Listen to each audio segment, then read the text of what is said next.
it's a story that, like I said, was real and what needed to be told. Like it was about orphans, which who doesn't have a soft spot for, or an orphanage that beats 900 of the best fishermen in the world to fix their orphanage and build a sister orphanage. Like, I mean, how could you not have an emotional attachment to that? So.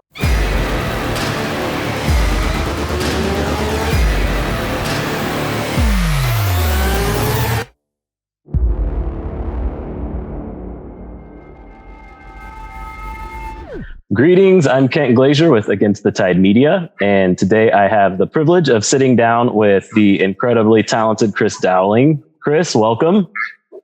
Kent, how are you? Yeah, good, man. Thanks so much for taking the time with us.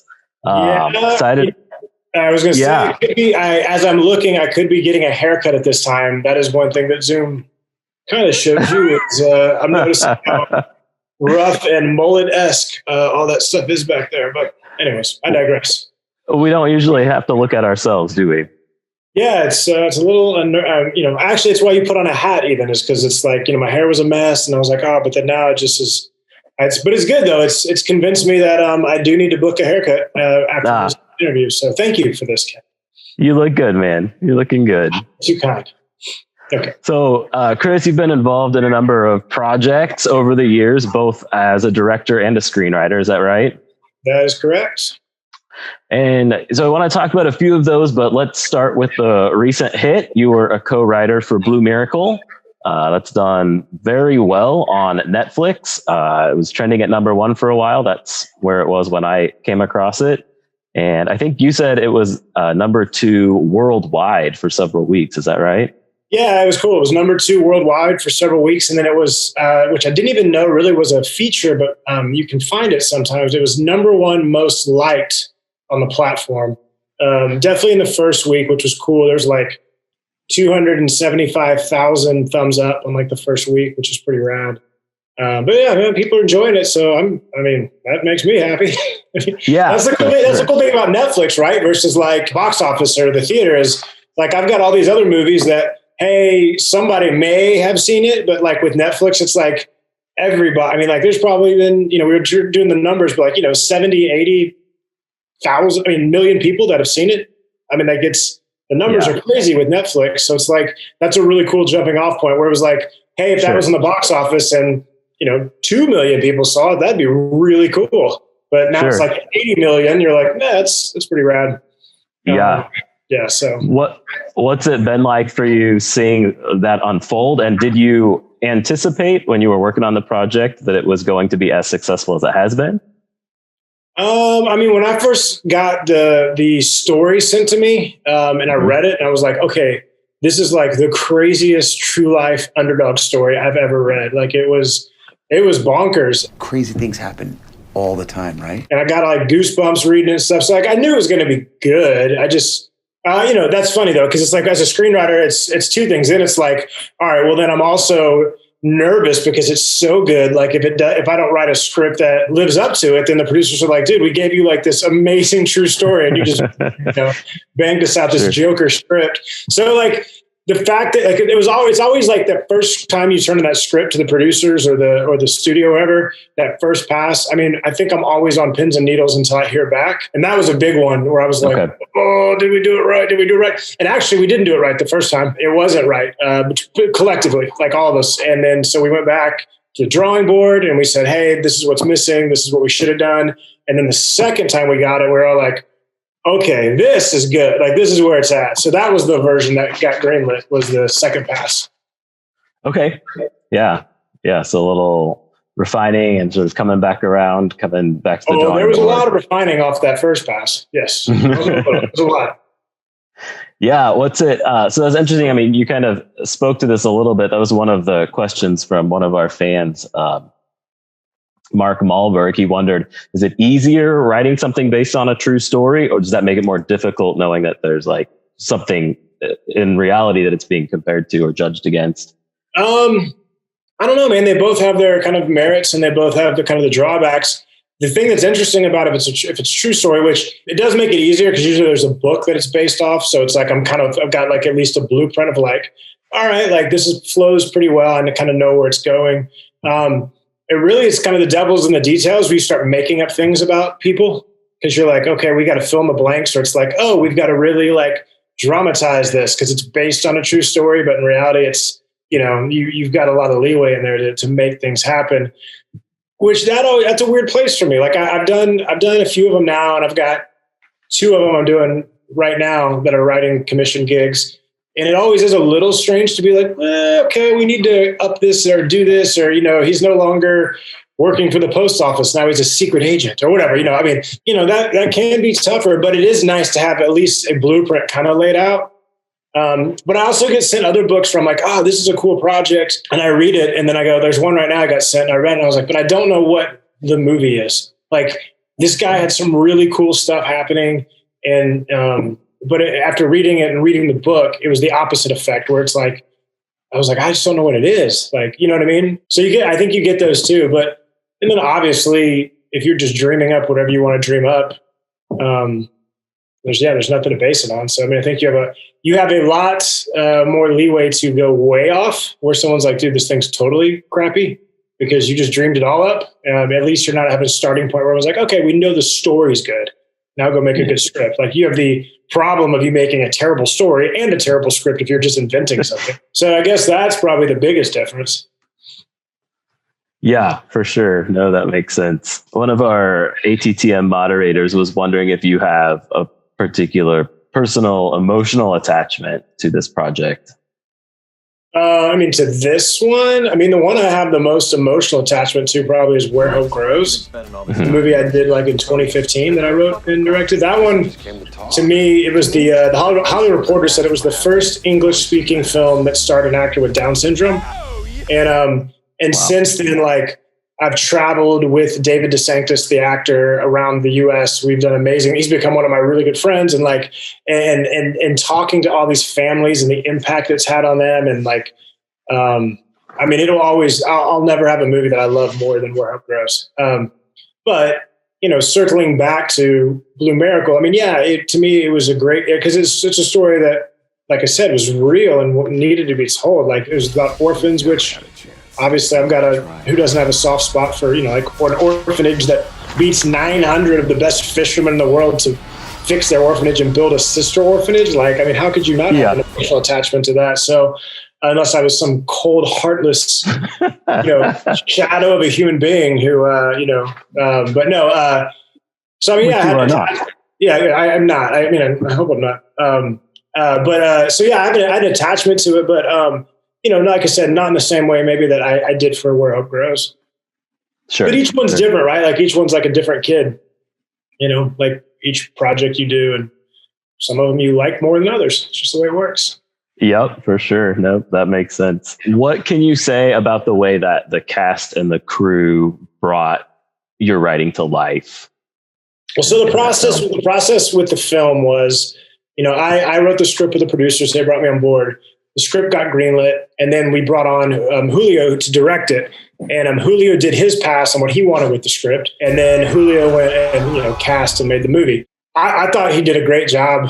I give a lot of credit to Julio. The look of it I thought was really cool. I think he got exactly what he wanted. I mean, it's always interesting when you hand that off. I think there's some story parts that I preferred, and the version we had that Julio had changed or left out because he felt that wasn't necessary in telling the story, which totally get it. That's, you know, as a writer, you start off with like, oh, this is my story, and then when the director comes on, you're like, oh, no, my job is to support the director. So if he's making these changes, for the most part, it's like, all right, let me help you make these changes. And you're like, oh, but I love that, but let me still make these changes because that's your job now, supporting. It's the director's vision. So, but I thought the cast was great. I mean, I thought they were fun. They were all, you know, believable. I mean, it was just an enjoyable movie. To me, it also had some of that, like, not the look, but almost that 80s kind of vibe where it's like you can just sit back and enjoy it. You don't have to overthink it. You know what I mean? Like, it wasn't trying to be so high concept and so this or that. It was just like, dude, throw it on with the kids and watch this great little inspiring tale, and you're going to laugh along the way. You might cry. You might cheer. You might, I don't know what you do when you watch these movies, but certainly it wasn't one where you're like sitting there going, over-critically thinking and going, oh, this isn't high concept for me, or where's the art in it all, or blah, blah, blah. Like,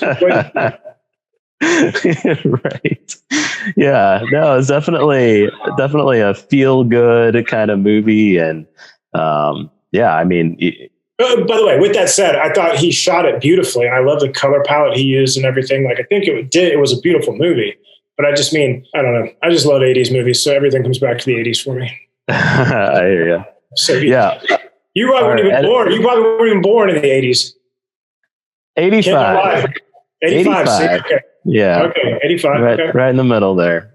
So, yeah, definitely some good stuff coming out of there. And our editor Noah had mentioned the coloring in the movie, that he really liked that as well. Yeah, he did a great job. Yeah. No, overall, I thought, it really was a great feel-good kind of movie. It had good messaging. It kind of pulled the heartstrings. You said you might celebrate, you might cry. I think I did both of those while watching. So yeah, you're a big softie. That's why I can't. I got you. Yeah, well, I guess it wouldn't be the first time. Right. So yeah, and it really displays the power. I thought, it communicated the power of faith and the importance of integrity and just that whole idea of redemption. A lot of desirable stuff in there that, came off in a really well done project that I see why it was so successful, and, why so many people are liking it and giving those good reviews. Yeah, for sure.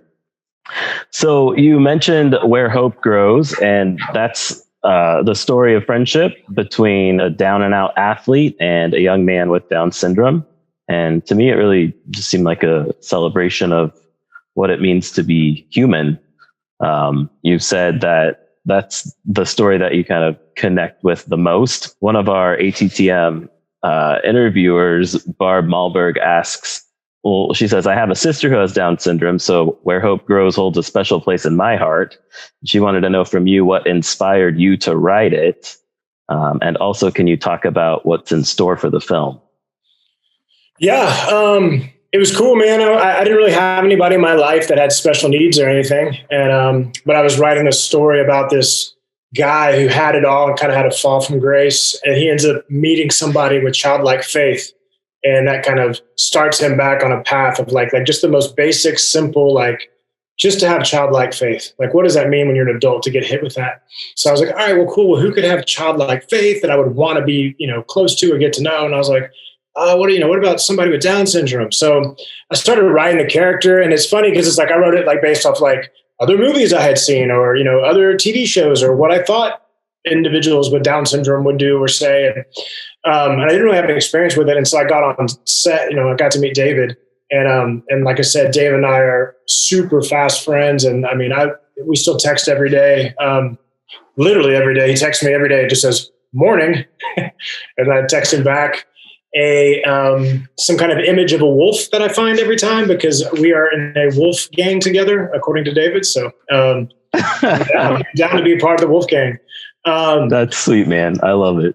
Oh, dude, yeah, so it's fun. And but anyway, so that whole thing and making the movie, and it really became, for me, in a lot of ways, it came a story about a man finding, his childlike faith into really having a super, really giving me a heart for individuals with special needs. And then coming out of that, again, having moms telling me their kid with Down syndrome went as produce, the main character, for Halloween, literally got a smock or an apron from the HEB down the street. And that was that was their hero. That's who they wanted to be for Halloween. That's hard for me to ever surpass or be. We've had individuals that hit us up, and they literally, our film made a difference on them potentially having an abortion when they got a Down syndrome diagnosis in utero. How much more important could, to me, a film be or something? Wow. Super cool. So that one, again, and we shot that for, I don't know if we're supposed to talk about budgets or not, but whatever, we shot it for under $1 million. And it's but if I make a movie for $100 million one year, someday in my life, it's never going to be as important as that movie was to me. Sure. And coming out of that, much like the character Calvin in that movie had this experience with an individual with Down syndrome, because I did art, imitating life, imitating art, whatever it is. I had that relationship with David, and now I'm like involved with like special needs ministries, and I'm on, a member on boards on special needs communities. And so it's been a pretty cool experience for me. It's been life-changing for sure. What is in store? I cannot say exactly what is happening yet, but there is a high probability that we are going to possibly get a re-release for one day in theaters. Awesome. I think I can maybe say some of that stuff, but if that does happen, I am going to need everybody to go for the one day. And it's going to be, we gotta, if they allow this, we really have to prove that, the audience needed to see it, because it had such a great life on Amazon. We barely had any money to push it with P&A or anything. And I think we were only in like maybe 200 screens, but then like on Amazon, it had this crazy life where, I think it has like 4,100 reviews or something, which is great for a movie that has a box office of $1 million. Like, that's pretty impressive. And people were continually finding it. And so we know that there's a lot of people that never got a chance to see it in the theaters. And for a lot of families, it's their favorite movie of all time. Like, what a treasure to be able to put it back out there for one night that they get to see it. And I'm going to prove to the distributor that it works. So we'll see. This is all allegedly might happen, but if it does, I'm going to hit you guys up and say, you better push this. I warned you. Yeah, do that. Yeah. This is the grand plan of Chris Dowling. And man, I hope and pray that it comes to fruition. That would be really sweet. And thanks, man. I believe in my heart it's going to happen, but best laid plans and might men. We'll see what goes down. Yeah. Well, when it does, let us know. And we'd love to help get the word out about it for sure. That's right on. Thank you. That's right up the alley of the ATTM community for sure. We also had a question about your film Priceless. This question's coming from Catherine Menning, who's an ATTM moderator. She said, I watched Priceless when it came out in theaters and absolutely loved it. What is the one thing that you hoped viewers took away from watching that movie? And did that movie impact you in a particular way? And I guess we should just mention a little bit about what Priceless is. It kind of covered the dark underworld of human trafficking, and I'm sure a lot of there. Well, I was going to say, I'm sure a lot of the crowd might be familiar with the band For King and Country or their song Priceless. And so they had a loose idea on a movie that they wanted to kind of talk about and tell. And so we met. And then I think the craziest thing was I just started researching it, like, and reading articles and things I could find about it. And even if they were anecdotal and people's like stories and stuff. But like, I think the biggest eye-opening thing was just how prevalent it is and continues to be. In the United States, worldwide, obviously, but like in the United States, like wherever you live, it's going down right under your nose. And the internet age and all this stuff, it's just not slowing down. And I think it's a really, especially with two daughters and stuff, like, I don't know, man, it really put things in perspective, and it was really a scary thing. That's why you tell stories on it so people can kind of see. And, our story had an action component in it and that type stuff. But I think that you still got to kind of peel back the layer on the onion and see a little bit underneath about how some of that stuff probably, really does go down and the effect it has on humans. I can't imagine, man. But so that movie, that was cool, man. And the guys are great. And Ben Smallbone, who's the boy's brother, directed it, and he's, got a great eye and stuff. And so, that's another one that's just found a great life after, doing like 1.5 or whatever it was, the box office. But like since then, like, and the guys still tour and play the trailer and all that stuff. So it's going to have a life for a while, but thanks for watching. Oh yeah. Yeah, absolutely. Yeah. It wasn't an easy one to watch. It didn't have the feel good component of Blue Miracle necessarily. Yeah. But yeah, I think definitely an important issue to highlight for sure.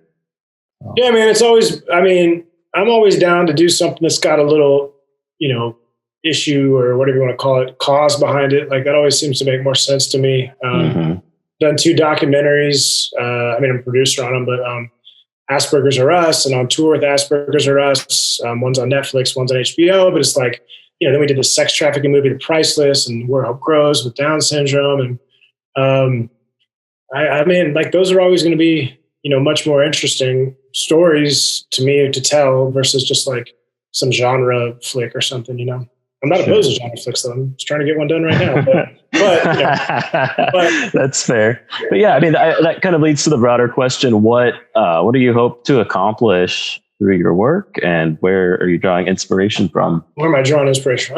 That's funny. I'm now old enough and jaded enough in Hollywood to know that I don't feel like crazy inspired to write anything just for myself right now. I'm like, all right, I got a mortgage, I got kids. These kids got braces, they got club soccer teams and all that stuff. But fortunately, I'm in a place in my life, where I'm busier than I've ever been. I mean, it's a grind though. I've been doing it for 20 years. So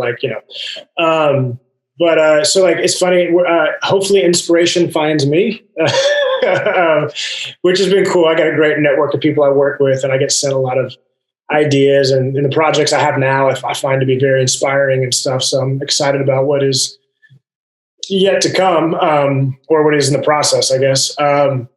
I guess if anything inspires me right now, it's still special needs stuff. Like anytime my manager sends me a project that's got anything to do with special needs, like I'm in, or God, it's got to be just a terrible, terrible story for me to be out. But even last week they sent me one and I read it and I was like, oh God, it's just not a good story.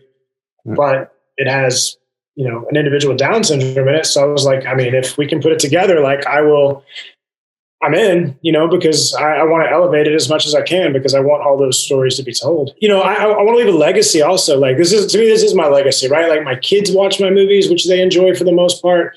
Their friends, my wife, at the end of the day, I want my family to be like, oh, Dad made movies that made a difference to people. Now, again, not only that though, I do have other movies that I'm like, dude, for the art of it or for this or that. But that's the core of it is I really do want to make movies that really inspire people and tell people stories that are maybe not as told as often, or whatever the case may be, but doing it in a non-gratuitous way.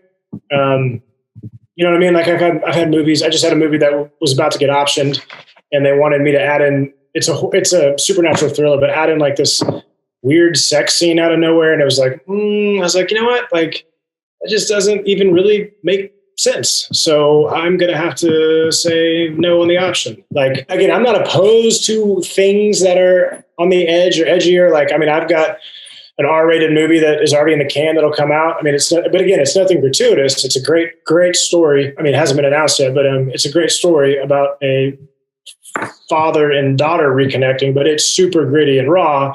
And, and it was the way it needed to be told. I've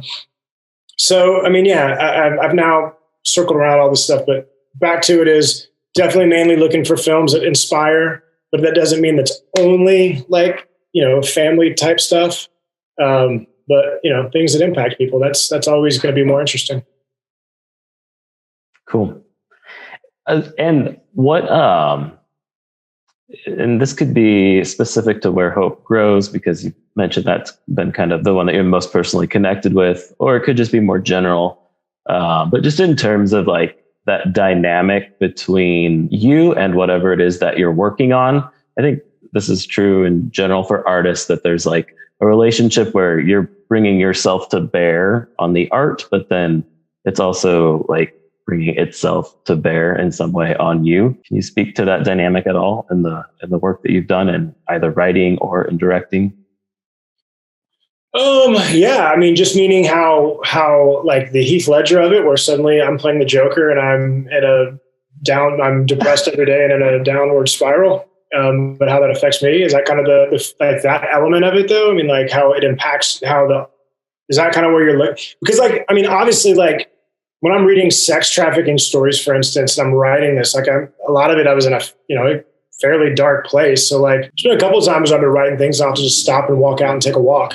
I was reading one thing about certain serial killers for something. And literally I got so work spun up in my head. I was like, oh my God, I just need to get out and walk. But I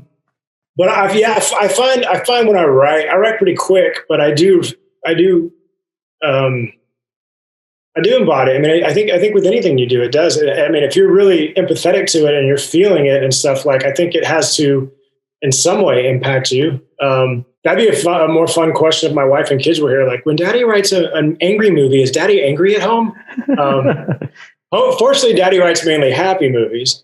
And it's funny, though. I will say though, when I'm directing, like it's interesting, right? Like when you're writing, like you're dreaming everything up, and like all these pieces are moving in your head, and these characters are growing. I'm like, when I'm directing, there's so much more involved with directing. I mean, like you're setting up shots, and you're trying to talk to actors, but you're also like the proverbial bartender sitting there going, hey, what's wrong with you, and and then you're also managing all these personalities, and like I mean, like there's so much going on, and there's so much things that are so mechanical when you're directing, especially like movies that are like in the lower budget range like we've been doing. And I say that like $3 million and under, but and I know that sounds awesome for a lot of people, so I'm not discrediting that. I mean, we just shot a movie for $120,000 in 8 days. You know what I mean? Like, so I'm not saying those are, bad. Like, I mean, there's directors like, oh yeah, low budget movie, like $20 million. Yeah, that's low. And I'm like, all right, cool, man. I'd kill you for that. So when you're directing, you're actually like, there's just so many components I feel like you're doing that you never have a time. A lot of times, there's not a lot of time. Just sit back and just go, breathe it all in. Like, this is where I'm supposed to be.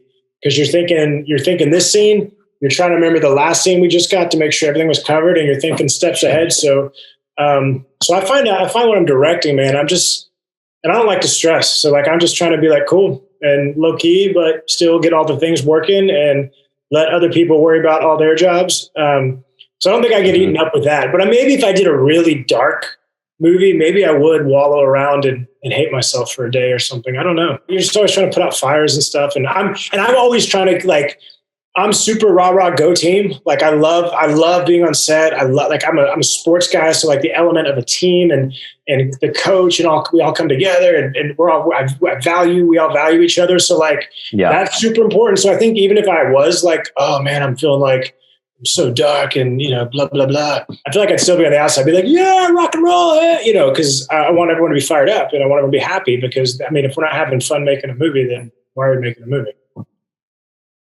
That was a really long answer.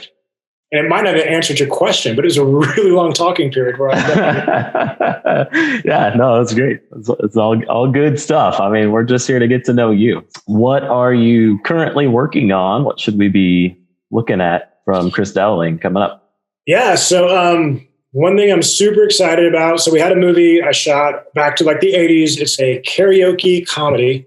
And it is like inspirational for sure. Super sweet. The music's so good. Like we get such good music, and it's got like that 80s vibe to it where you don't overthink it. Sit back and enjoy it. We got Huey Lewis, we got Aria Speedwagon in there, we got Freebird, Shake Your Groove Thing, Built This City, Wing Chun, Walking on Sunshine. Like we got like this great soundtrack. Nice. And it was supposed to be out in theaters last October, but as with COVID, everything kind of, so we're right now back out to distributors and streamers trying to figure out where we put this movie. But it's called Roll With It, which is based on a song you probably don't know, Steve Winwood's Roll With It. Sing it for me. Oh, I wish I could. You know what though? You'll know it when you hear it, maybe, or maybe not. Actually, you're so youthful. Roll with it. Yeah, but look it up. We're done. But anyways, it opens with that. It feels great, and it feels like an 80s movie, especially opening with this great 80s song. Anyway, so like that one will be coming out. It's with Shonda Pierce is in it, if you know who Shonda Pierce is. Shonda is actually, funny enough, the best-selling stand-up female comedian of all time in the RIAA, Radio Industry Court Association. She's called the Queen of Clean. She's a big Christian comedian. Although this is not a faith-based movie, we definitely lean into her. I would say the same way like Roseanne leaned into like the TV show Roseanne leaned in and captured Roseanne Barr's personality. This is very similar with Shonda. It's like, she's a Cracker Barrel waitress who's about to lose her house with tax lien in the small little town of Ashland City. And then she's got to, base her pass and go to the Cheatham County karaoke competition to win money back. So it's like, again, couldn't be simpler, but man, it's really fun, really cute. So super happy on that one. And then right now I've got the little Jimmy Dickens biopic, another human who you can Wikipedia him later. But it really tells a story between him and his wife from like 1968 to 1971. And it's Nashville, it's Grand Ole Opry, it's country music. So it's like a really cool time period. And I'm going to direct that one. And we've got some cool people coming on board with that one already. Probably going to shoot that early next year. I've got a faith-based musical with the guys, the same company that did A Week Away, if you saw that on Netflix for any reason. I haven't seen that. Man, you've seen Blue Miracle though, right? Saw Blue Miracle. Loved it. There's one. Anyways, so like a faith-based musical, and it's cool. That's a fun one. We were supposed to shoot it already, but things got pushed. And then even a football movie. It's based on a true story out of the New York Times, 1971 high school football game that has an A-lister attached. But I can't say anything until we can officially say anything. But anyway, so that one, I'm not directing that one, but I already wrote it and turned it in. So I'm excited about that one. Wow, yeah. And then there's always a little other ones kind of, floating around that I'm trying to, spec scripts I have where I'm like passing them off to people that I'm just like, okay, like let's get one of these done. So there's a couple of those I'm excited about, but nothing like official. No, it sounds like you've got a lot going on. How do you keep track of all that? Well, it's funny because it's like, right. It's like a lot going on. Like I'm the busiest I've ever been. So like, but I've turned in like on all those scripts are turned in, right? Like those 3 are turned in right now. The big ones are the paying ones. And it's like, all right, well then I'm just waiting is what I'm doing right now for the next step on all of those, which, can take months. It's just, how slow and crazy it moves. But that's why I've got all these other little spec scripts and other things that I'm doing. I've got some unscripted stuff. I've sold 4 unscripted TV shows. So like I'm still dabbling in that, where I've got some projects that are reality TV. And then, and I'm actually, funny enough, I'm about to partner up. I think I can say this. I don't know. I'm about to partner up with a real estate company, not to be a realtor, but just to be a partner, to be a partner inside the company, man. And it's a crazy global. Wow. Yeah, it's awesome. It's a crazy global company that the broker asked me if I would come on. So it's like, in the future, if anybody needs to move from any city to any city, my company's got you covered. There you go. So anyway, so yeah, man, so a lot of irons in the fire, but just trying to, and I think the most important thing is trying to, maintain being a dad and a husband and all that stuff. Cause it's, you get busy and lost and all that. My girls are 10 and 13 and school's about to start again. And, we got softball and volleyball and soccer for both of them. And they got youth group and it's like, suddenly every night's taken and you're like, what are we doing? So. Yeah, absolutely. Yeah. If you weren't busy with work, definitely busy with sports and activities and all of that. Man. Yeah. The life of a dad. Yeah. Yeah, but it's a good life. Man. And that's the best thing. Dad beats any other director, writer, actor, any other thing you can think of. Dad is definitely the best position you can have. Do you have kids? Right on. No kids. Well, you'll figure it out one day, right after you watch and Little Three Dickens. That's right. Yes, I'm going to go back and watch this interview and just take notes for myself, and I'll have entertainment lined up for a few weeks and some good life advice too. So, Chris, what else about you personally? What do you enjoy doing? Hobbies, that kind of thing. What should the ATTM community know about Chris Dowling? Yeah, I'm still trying to stay active. So like still doing softball and basketball. Even though, the older you get in basketball, the further and further in the lane you want to go. So now I'm just back to shoot 3-pointers, which is fine. But like I got a softball game tonight, so that's fun. And then like I do disc golf. I like to, I'm writing. So it's like, like what's your hobby? It's like, well, my hobby is also kind of my job, right? So it's like, I feel like if I'm writing, it's both. And I'm watching movies a lot of times. My wife hates watching movies with me because, I'm obviously super critical about most things. And even my own movies, I watch my own movies, I'm super critical about them. But so, that obviously almost feels like hobby/job at times too. But other than that, man, I need to get back into reading more. I don't know if I've been conditioned now to not read just by how quick, the internet and your phone and all that stupid stuff. But I used to read all the time. I just don't do it anymore. I actually just read The Body, which is the Stephen King novella that Stand By Me is based on. And that was probably the first book I've read like front to back. And man, I don't know how long. So yeah, I don't know. Man, I got to get back into it though.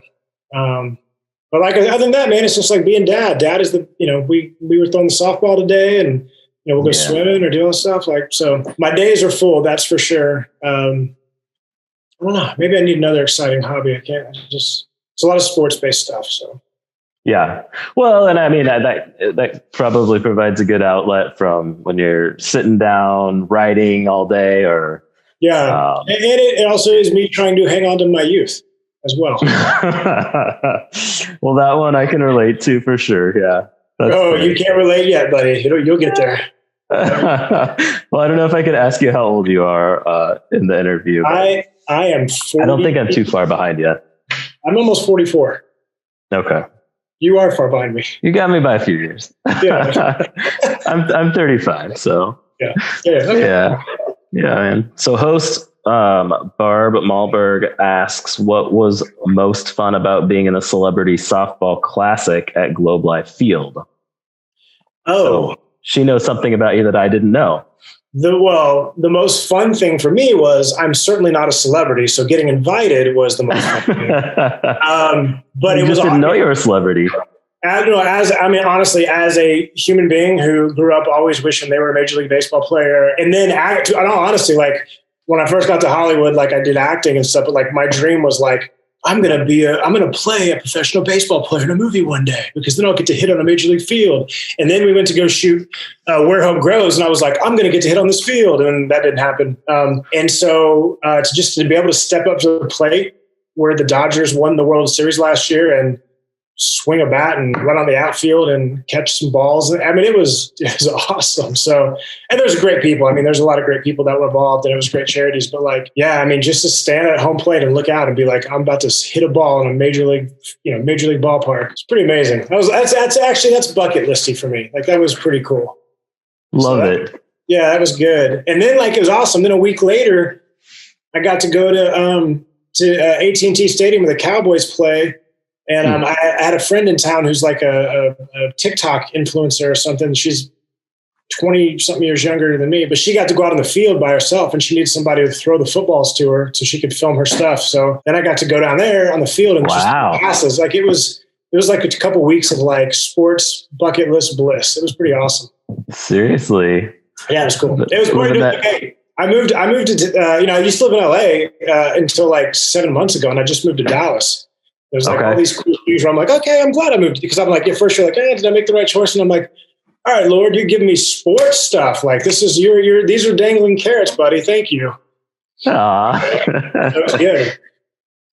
Yeah, that's sweet. So those are both just in the last few months then, huh? Yeah, definitely. Nice. And how's the transition to Dallas been?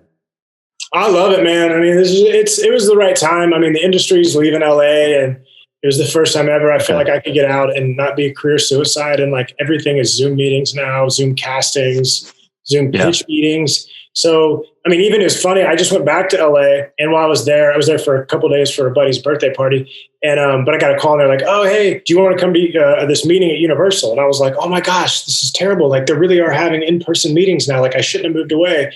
And then I got a call back the next day, and they're like, you know what, why don't we just do a Zoom? And I was like, thank you. That's what we're talking about. I will Zoom you when I get back to Texas. So it's like, it's just the way they're doing it. Like even my buddies who live in LA, like if they've got a meeting in Beverly Hills, it's a Zoom now for the most part. So, so it's like, okay, cool. So like, I don't have to be there. My cost of living goes way down, and Texas is my speed, man. I love people out here in North Dallas, and I grew up and went to high school out here. Then I've been in LA for 23 years. Oh, okay. So you were from Texas originally. Yeah. So it was nice. It's nice coming back, and and anyway, so yeah, it's cool. I'm digging it.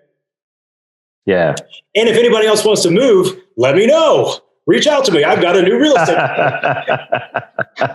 That's right. Good. Hey, I like the plug. I gotta start thinking like that now. I don't, Oh, they'll appreciate it. Yeah.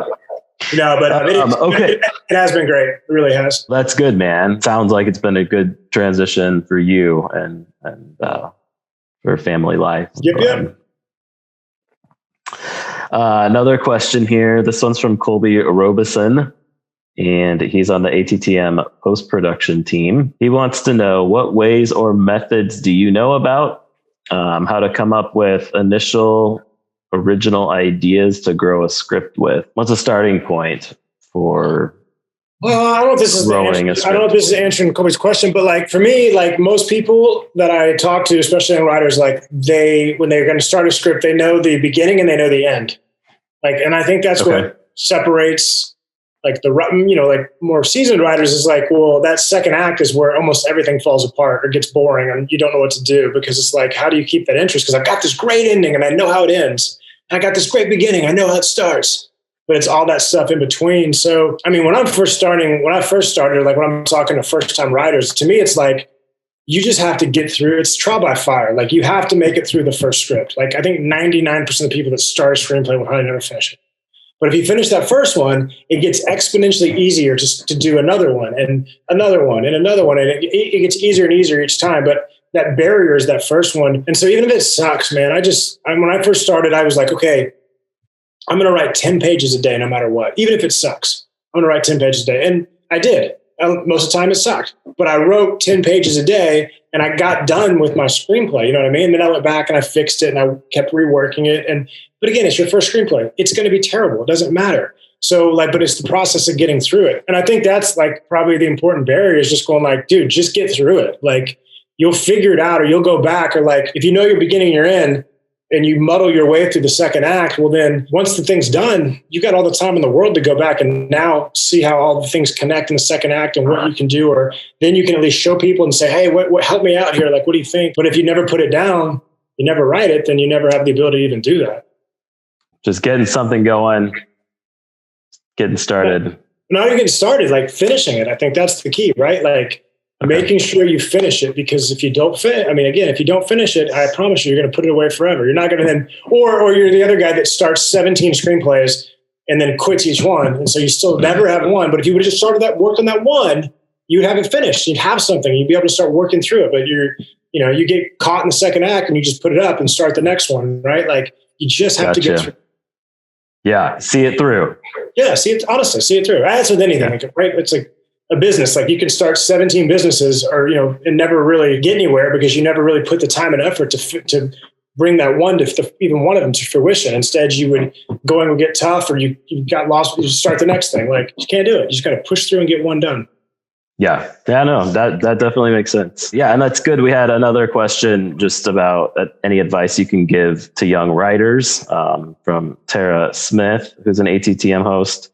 And so I think you spoke to that. Do you have anything else to say? The other thing I always say to young writers is like, if you're just starting out in the industry, like, go get involved on set, like become a PA or go try to be an assistant to an agent or something, but be around other people that are the same level as you. Because if you have talent and you stick through it, right? Like it might be 5 years, 10 years, 15 years down the road, but all these people that you met at that time that were PAs or assistants or whatever, 10, 15 years later, if they're still doing it, they're running production companies, they're managers, they're executives making decisions. Like I can attest to that. Like the people that I know from 20 years ago that are still in the game are like in the game in huge ways. And now I can call them up and be like, hey, because we were always cool and they always, we were always champions for each other and they'll try to push it up the ladder now. But, but that takes time. So it's like, I think we can get in an attitude where it's like, I'm a writer. I'm not a PA or I'm not this, but it's like, no, you got to really kind of get dirty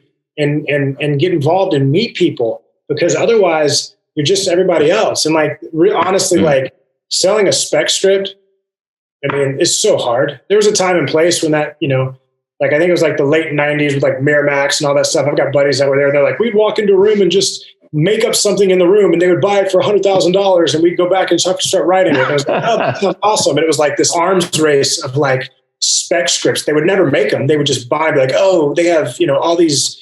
And now it's like, dude, you could have talent attached and, a writer, director that's got value, and it's like, you still can't find money for it. It's just hard, man. So anyway, so it's like, I don't think you should ever just dream of like, you got the script, you're going to write the first script and it's going to go out there and can't say it's never happened, but I'm saying go get your, feet wet doing PA or being assistant or being whatever, and then meet those people and then rise up together. Yeah. Okay. I like that. That makes sense. That maybe kind of answers Tara's next question. She was wondering, is there a typical path to get your writing in front of directors and filmmakers? Yeah, I mean, to me, at that point, it's all because also a lot of people say, "Oh, how do I get an agent, or how do I get a manager?" And it's like, well, typically the agent or manager is wanting somebody that just got a project done, so you have something they can go talk to people about, and then you have another one ready to go. I mean, there's some junior agents and managers out there that will take more of a swing, but it's like it is really hard to get someone when you don't have any credits. And in fact, I've got a manager now, but like I had an agent for a little bit, and I get away with it because it wasn't even that helpful to me. So I also don't think the strategy is like, because I've had some people like, I'm waiting till I get an agent. I'm like, well, you can be waiting forever. Like just start, making those, because it really comes down again to personal relationships. Like don't be a jerk, be someone people like to be around and have some talent. And then when that time comes, that person hopefully will help you out. You know what I mean? And also don't ask too much too soon. Like, you're going to get one time maybe to ask for a favor for some of these people. So like when you've got a garbage first script that you ever wrote that's really not that good or whatever, and there's no attachments, there's no anything like, and there's this one director friend you have, don't like just go to them with that one thing. Like wait until you've got like some attachments or like you've gone through the process with and got the script. I mean, honestly, like as good as it can get or whatever, but just know like you're going to have one chance. Like make sure you're not taking a swing out of desperation, but you're taking a swing because it's your best swing to take. If that makes sense. Yeah, definitely well said. And I appreciate the baseball metaphor there. I do what I can. Taking the swing. Yeah. How do you know it wasn't a boxing metaphor? Like, that's true. It could have been, but tennis swings too, right? Absolutely. Racquetball, pickleball. Man, you know what? Is that what you had in mind? You just have a baseball bias, man. I don't know that I'm comfortable anymore with this. Yeah, I'm sure that's pretty offensive for you. Trapeze. I mean, I think there's plenty of ways we can go and take a swing. Anyways, I digress. Cool, man. Well, thank you for taking the time with us. How can people stay connected with you? Social media accounts and all that.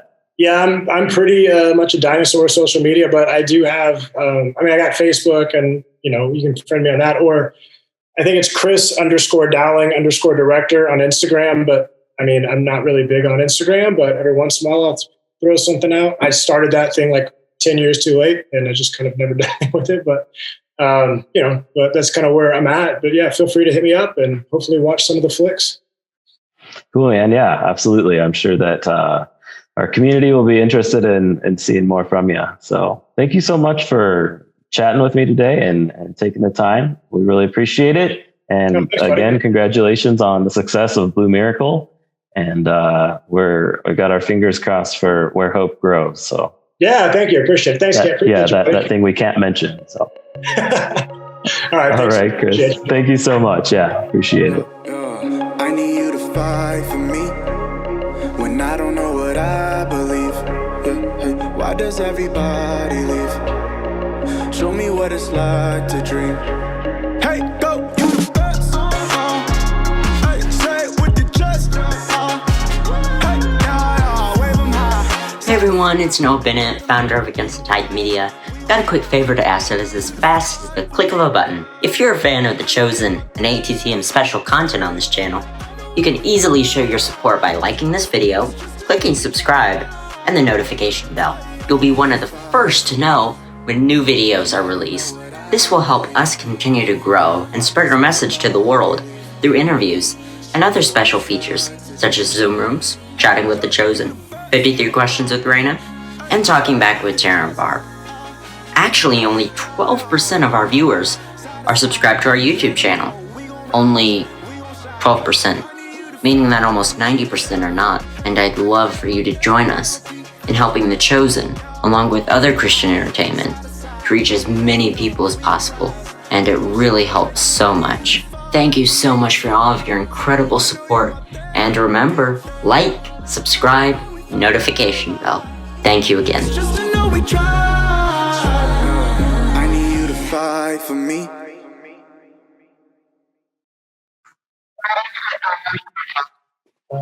Yeah, how do I record? I've never had to. All right, I'm recording. Are you recording? Yep. Okay, cool, perfect. And then are you in gallery view?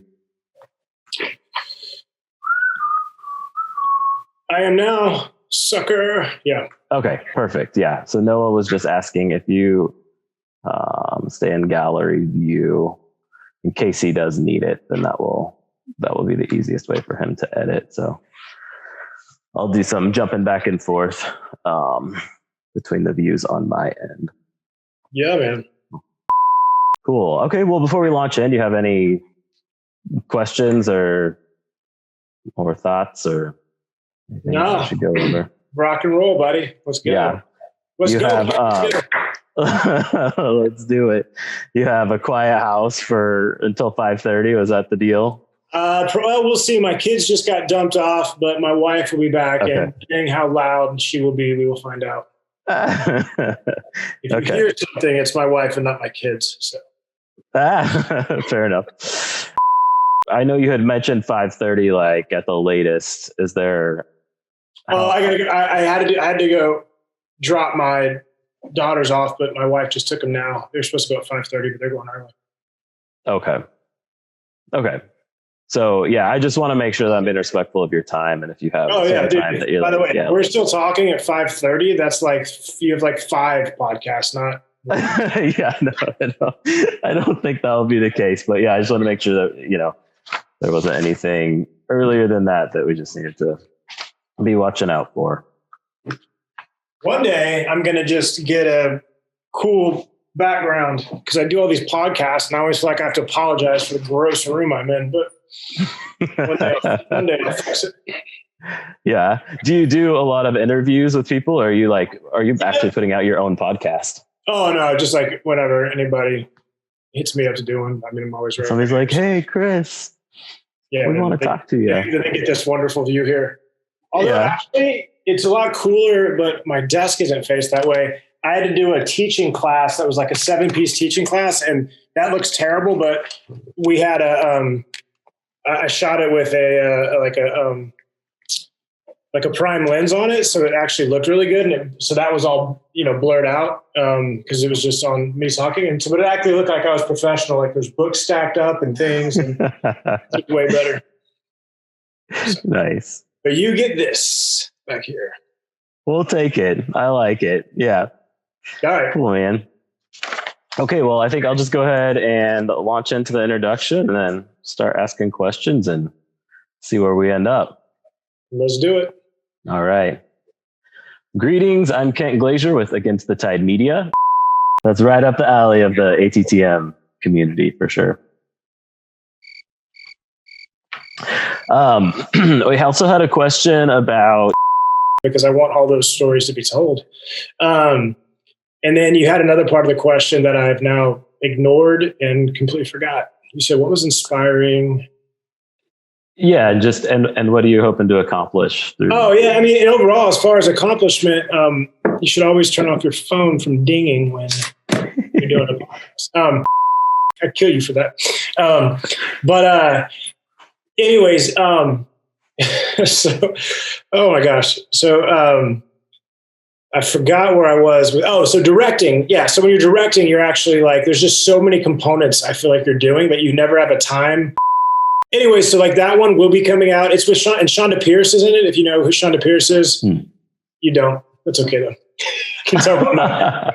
Interesting. So like, but it's the process of getting through it. And I think that's like our editor, Noah, had mentioned the coloring in the movie that he really liked that as well. Yeah, he did a great job. Wait, editor, that's all the credit I get? Wow. Okay, I'm done.